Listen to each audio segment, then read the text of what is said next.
Welcome to Sailing Avanti.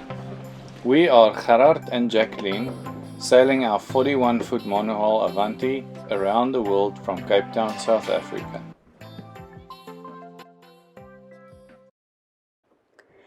We start with a bang. Grenada is home to the Hash Harriers, and yes, it's as cool as it sounds. They call themselves drinkers with a running problem, and these volunteers arrange a run and walking route every Saturday afternoon for locals, tourists and cruisers alike. We were fortunate enough to be on the island for race number 1200. There are normally between 150 and 300 runners and walkers, and this week was no different. We're doing a hash today, walking in the woods with a beer. It only took a few minutes for the rain to start pouring down, but this just made the walk and hike that much more interesting.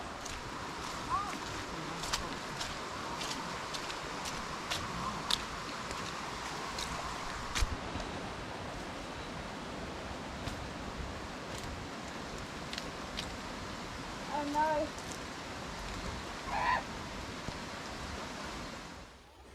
This hash took us to the cow pen, just outside of Grenville, in the middle eastern part of the island. They charge a small fee of 3 EC, and some of these collections help people in need. For example, a lady needing to travel to Trinidad for an operation that was struggling to get the funds together. This route took us through some beautiful fruit trees, like wax apple, nutmeg, avocado, banana, plantain, and even a lot of bamboo.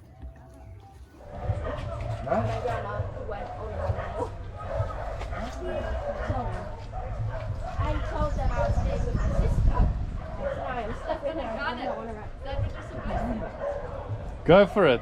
Go for it. And Speed is the key. actually very close. Now I'm going to be splat.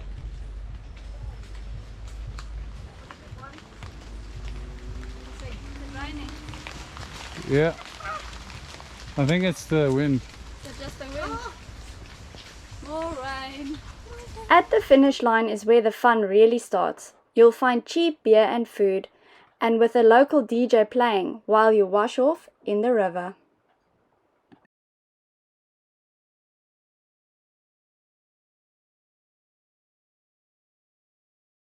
Grenada is also known as the Spice Island, and for that reason we're not doing a beer tasting this week. I have gone on a solo mission today where I've come to the Tower Estate, this beautiful building and gardens, where I'm going to be tasting a very special tea. Let's see what they have in store for me. The Tower Estate is also known as the Downtown Abbey of Grenada and is over 100 years old. But don't be fooled by the beautiful house. This garden is where the real gem is. This tropical garden is home to some beautiful flowers that even get sent to England for the Chelsea Flower Show. The wide variety of fruits are available for purchase. You can order and have it delivered, or just go and pick some yourself while you take a walk through these beautiful gardens. They are open from Wednesdays to Fridays, some weekends, but this bespoke experience is available only on reservation. And trust me, it does not disappoint. I thought I was going for a cup of their famous blue butterfly pea flower tea, and what I found was something so much more. Meet our star, the butterfly pea flower, that gives the famous blue tea its color.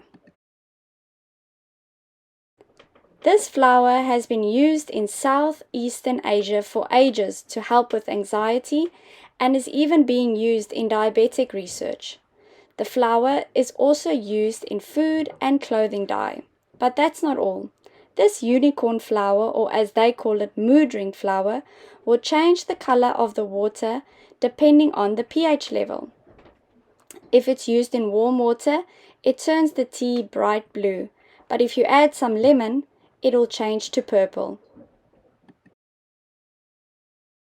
Their tea is made with the butterfly pea flower, mint and lemongrass. and the smell and taste was just perfection.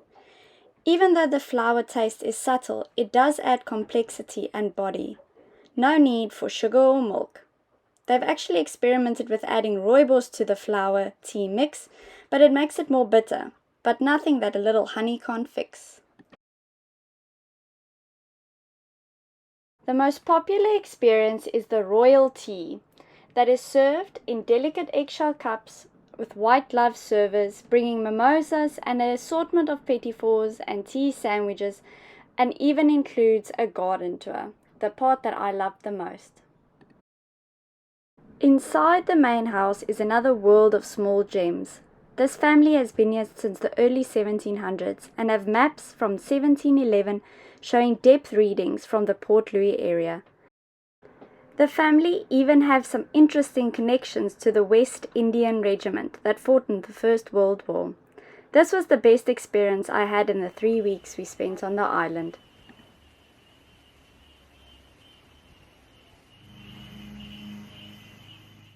Next up on my solo day was a trip to the House of Chocolate. They call it a chocolate museum, but I wouldn't go that far. I'd rather call it a chocolate cafe, serving the famous Grenadian breakfast beverage, chocolate tea. Cocoa tea is made with cocoa balls that's been dried, roasted, and lastly grinded. Then slowly heated up with spices like nutmeg and cinnamon, and as soon as it starts to cool, rolled into balls. You can simply keep these balls now until you're ready for tea.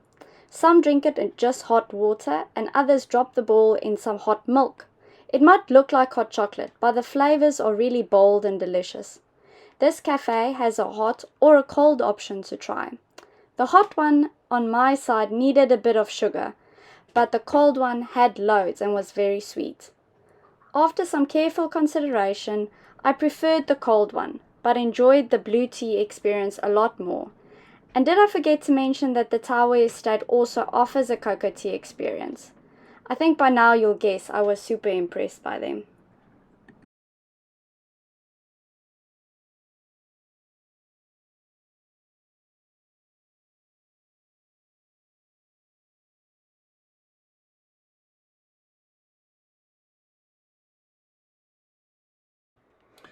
So we made a bit of a boo-boo.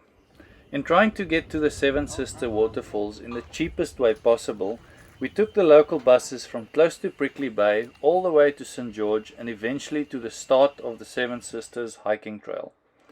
We did, however, forget to tell the bus driver to stop when we reached the starting point and ended up walking about 30 minutes uphill to the trail.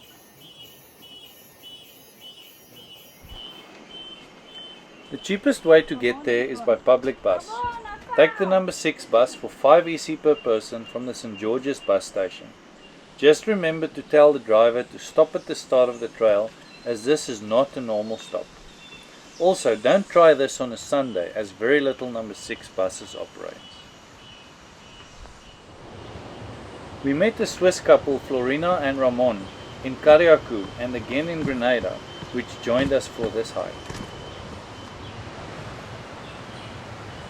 The trail runs through a private property with an entrance fee of 5 EC per person payable at the start. There are some guides at the start that will offer their services, but the trail is quite easy to figure out by yourself, as long as you take one of the walking sticks at the start of the trail to help you with the muddy sections. There are 7 waterfalls on the trail, with the first 2 easy to find, the most popular, and only a 30-minute hike.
Both of them have a nice natural pool to jump in and cool off.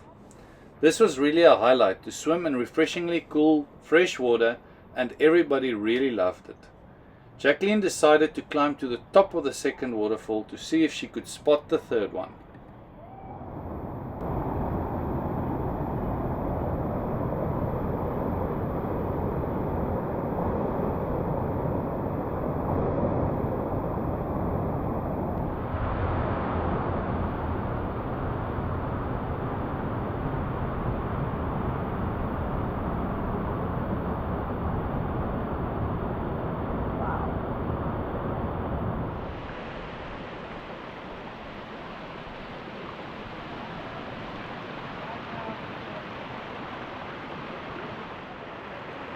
After spending some time in the water, we headed back and returned our walking sticks.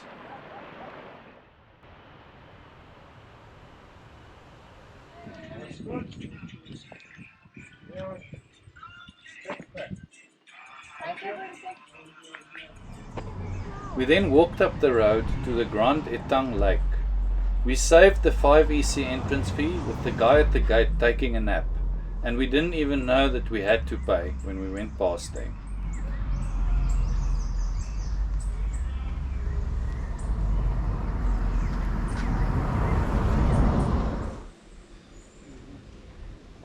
We really hoped to see some monkeys here, but no luck.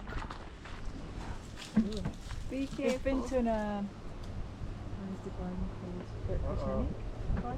Yeah, botanical garden. In We found an old dilapidated lookout tower, and I volunteered to climb up to see what the view was like up there. The wooden steps were starting to get soggy, with some of them completely rotten and actually fell off.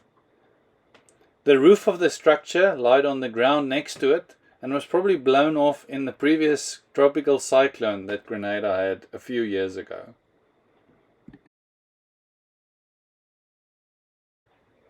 But the climb was worth the risk, seeing Grand Etang from the top of the lookout point.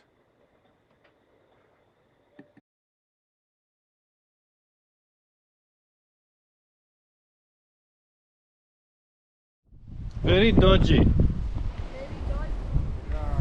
the view? What about the view? The view is beautiful. Maybe they should make it new. A statistical update shows we finally walked more than 600 kilometers.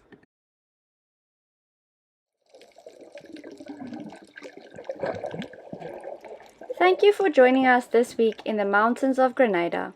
Next week, it's time to leave the Eastern Caribbean and head west. But before we leave, we visit one last tourist attraction, an underwater sculpture park. Please leave us a comment of what you enjoyed most or click the like button.